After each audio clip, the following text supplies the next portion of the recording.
Welcome, thank you for being here today with us. So today we are having an interview with Aarón and Chelsey, with Aarón Hunt and Chelsey, and now they are working as a teacher assistants in Spain. And before they work, Chelsey as an Spanish teacher and Aarón as a business manager. And today we are having an interview for El País de los Estudiantes, and they are going to talk us about the current president of the United States, Donald Trump, and also about Barack Obama. So now, with any more words, Jimena is going to ask you the first question. Is it true that Donald Trump's election has divided American society in a disturbing way? Do you remember if this had happened before? Thank you. Sure. Well, thank you for the question. And first, thank you for inviting us to speak today. I know we're in confusing and in some instances difficult times, and hopefully Chelsey and I can help you better understand. Is it true that the election has divided us?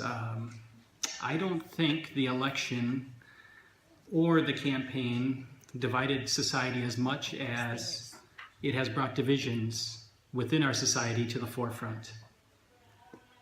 There have been other divisive elections, but I don't remember any that had this extreme of rhetoric. Chelsey? I agree with Aarón. I think our society was already divided, but the result of this election just made it more obvious. And it's making people admit that there is a problem. Can Trump's election as the President of the United States be considered as a danger to world peace? In my opinion, that partly depends on how other world leaders, countries, and groups respond. I believe that the United Nations must be vigilant in holding all world leaders accountable and all relationships accountable. I think, judging by what we've seen so far from the current administration, I think it's a possibility that there could be a danger to world peace. But I also agree with Aarón that other leaders in the world and the United Nations need to help solve problems in a diplomatic way and take charge. In Spain, it is very difficult to understand why millions of people have elected a misogynist, racist, and a supportive person who presumes not to pay taxes. Can you help us understand it? Thank you. As best we can, because we barely understand it. It's a difficult situation. I know, many people that we've talked to from different countries, and people in the United States right now have a very hard time understanding the entire situation. In my opinion, the best way to understand it is many people that voted wanted change from what we've had in the past. They wanted something different than politics as usual. The economy has affected people all over the world since the Great Recession. And many people haven't experienced the recovery. And so they feel like they're left behind. They see financial markets or the stock markets increasing. They see wealthy people making more money faster than the rest of society. They also see the wealthiest people paying a lower effective tax rate. So feeling that things couldn't get any worse if they took a gamble, I think they took a gamble. Unfortunately, I feel like maybe they misplaced their trust and they were deceived. Like Aarón said, we don't understand it. But I think people who voted for Trump felt like they were being held back, or they felt so marginalized that they thought that because Trump wasn't a traditional politician, that was the best choice. Good afternoon. In your opinion, why did women vote for Trump? Thank you. That's a very good question. And I honestly I don't have a real answer for you. As a woman, I couldn't imagine voting for a person like Trump. It makes me very sad to know that so many women did vote for him, knowing all the things he's said, all the bad things he's done against women. I don't have a good answer for you. Well, once again, I don't know. It's hard to really fully comprehend the decision that many people made. I don't know of many people that could say that kind of thing and get away with it. I don't know. I can only imagine that if Barack Obama had said things like that, the backlash that he would have gotten in our country. So my best thought is an article that I read 2 weeks ago about a lady who actually lives in the state that I live in the United States. And she has historically supported Democrats. But she feels so disenfranchised right now based upon, like I said earlier, based upon the recovery and based upon the lack of financial mobility as far as making more money, and her family feels like they're worse off than they were before. So she took a chance and she voted for Trump this time. Will we see the Trump's wall with Mexico built? I doubt it. If the wall is built, the United States, I believe, will pay for it.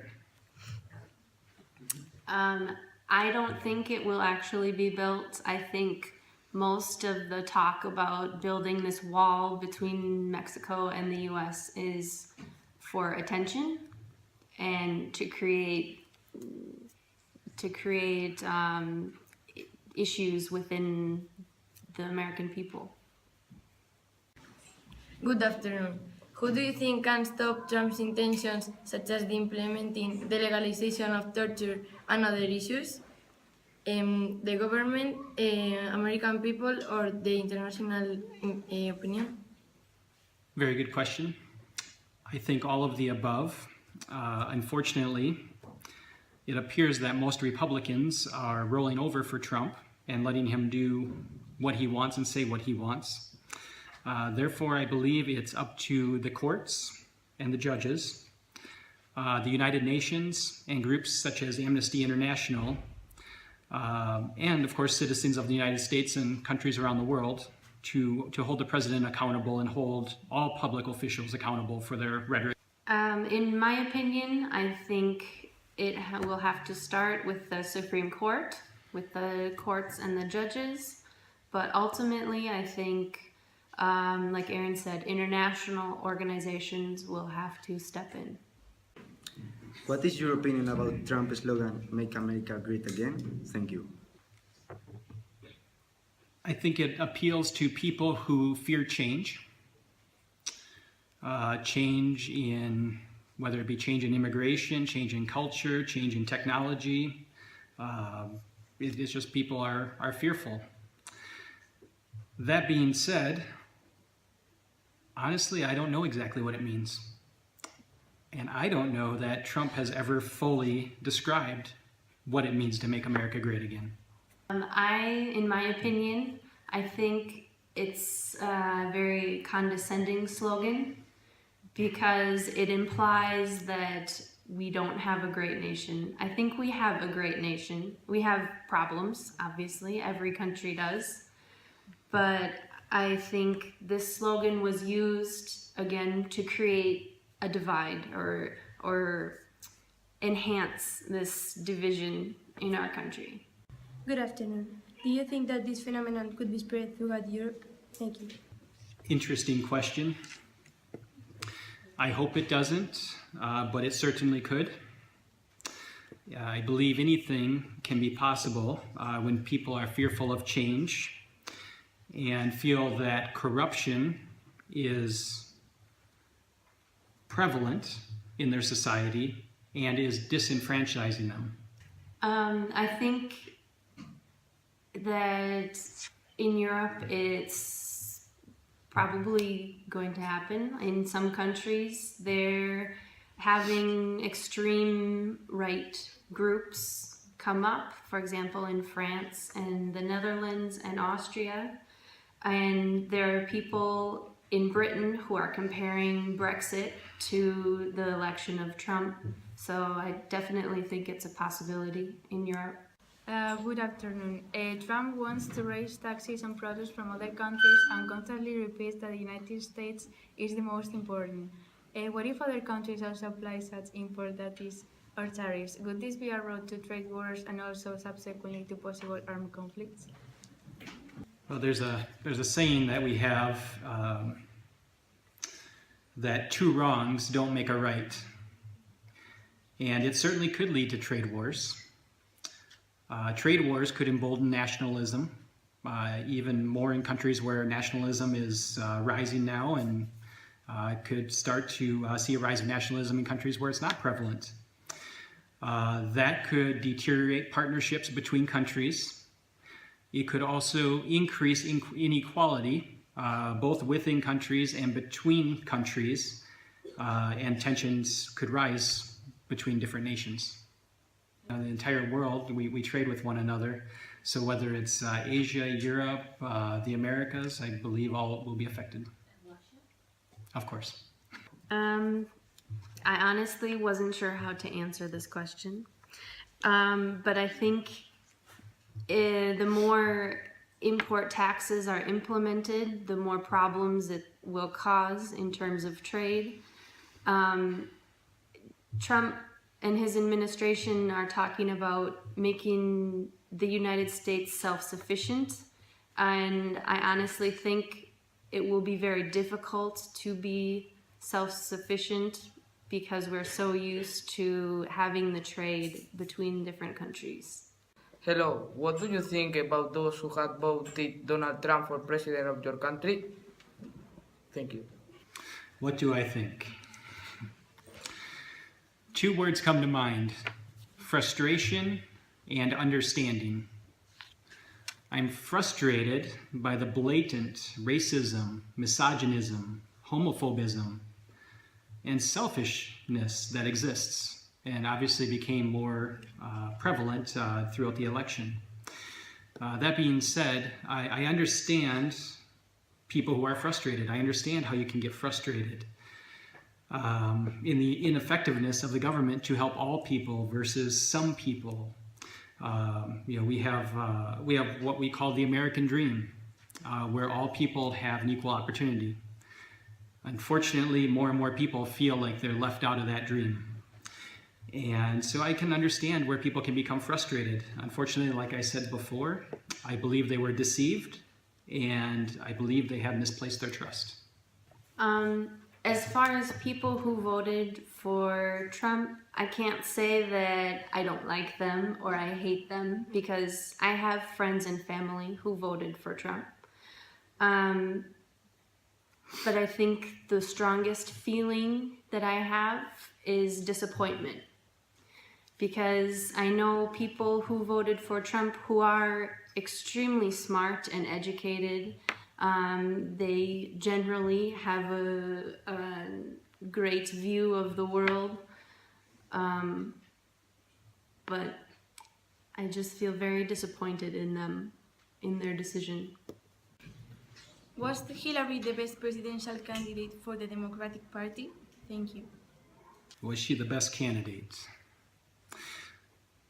I believe a candidate who wasn't interested in politics as usual, or special interests, and wasn't perceived to be beholden to lobbyists, may have been a better option.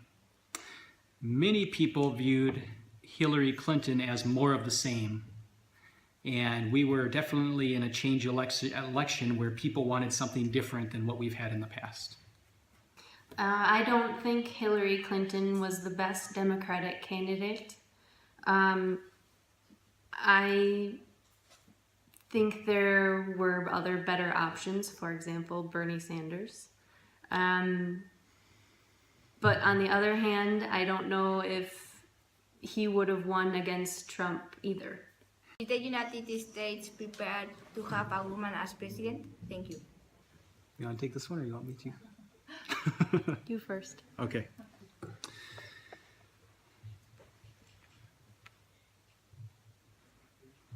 Originally, when I was thinking about it, I said yes. And then I had to think about it some more. And I really want to say yes. But my honest answer, my gut answer, I don't know. This election proved, as much as anything else, that misogyny and ignorance is alive and well in the United States. Is the United States prepared to have a woman as president? I don't know. I'm leaning towards no, because after looking, if you look at when President Obama was elected, people thought, oh, that's great, we have a black president, first black president, the American society is changing and becoming more accepting. But then every time Obama tried to do something good, it was rejected. So I don't think that, I'm leaning towards no, that the United States is not ready for a female president. Like I said before, when I was thinking about this question, I kept going back to Obama and how every time he tried to do something good, it was rejected. So I don't think it would matter if it's a woman going against Trump or a man or a black person or a Muslim. I don't think that would make a difference. Could you tell us something that will make us be optimistic? Something optimistic. It's less than 2 years until the midterm elections. It's less than 4 years until the presidential election. No, in all seriousness, in the era of social media with tools such as Facebook and Twitter, it's easier than ever in the history of humanity to share violations to laws, to treaties, to human rights, etc. More people seem to be engaged in politics right now, which can be a good thing. Hopefully that interest persists and does not fade. Oftentimes, the further we get away from an election or away from a disaster in our society, the more people become complacent and they forget. So hopefully the interest persists and leads to positive change and leads to positive actions and movements to ensure human rights, equality, including equality, liberty, and justice for all people. I think the most optimistic thing I can tell you is something that Aaron said, that more people than ever are getting involved in the political system right now.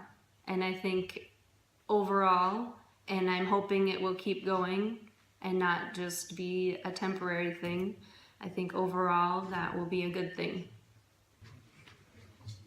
So we really appreciate your answers, and thank you so much for being here with us and spending this time with us. And I hope you have enjoyed it. Well, thank you. Hopefully you learned a lot and hopefully you enjoyed it.